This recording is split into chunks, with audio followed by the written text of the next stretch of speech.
বন্ধুরা আগের ভিডিওতে দেখিয়েছিলাম যে দুপুরবেলা খাওয়া দাওয়া করে রেডি হয়ে এবার কিন্তু আমরা বেরিয়ে পড়েছি আরও একটি জায়গায় ঘুরতে যাব বলে। তো আসানসোল এসে তো আমরা অনেক জায়গাতেই ঘুরেছি, লাস্ট আরও একটা জায়গা বাকি ছিল, তো আমরা সেখানেও কিন্তু আজকে ঘুরতে চলে এসেছি। জায়গাটা ছিল অজয় নদী। তো দেখো কত সুন্দর জায়গা, পুরো মনে হচ্ছে যেন কাশবনে ঢুকে পড়েছি। তো আমরা এখানে এসে কিন্তু একটা ছোট্ট শর্ট ভিডিও বানাবো বলে কিন্তু একটু ছোট্ট ক্লিপ নিয়ে নিয়েছি। তো কেমন লাগছে তোমাদের আমার এই ভিডিওগুলো আমাকে কিন্তু তোমরা অবশ্যই জানিও।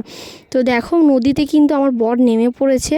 নদীর জল কিন্তু খুবই সামান্য, মানে খুব গভীর কিন্তু ছিল না, হাঁটার মতো ছিল। তো ওই জন্য ও কিন্তু পায়ের ওপর প্যান্টটা গুটিয়ে কিন্তু দেখো নদীর জলে নেমে পড়েছে। আর আমিও এখানে একটুখানি শর্ট ভিডিও করব বলে এখানে একটু স্লো মোশন ভিডিও করে নিচ্ছিলাম। এই ভিডিওটা তোমাদের সাথে আমি আগেই শেয়ার করেছিলাম। আর এবার দেখো এখন আমরা যাচ্ছি একটা আশ্রমে।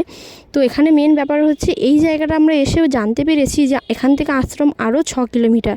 তো ভিডিওটা কেমন লাগলো জানিও। টাটা।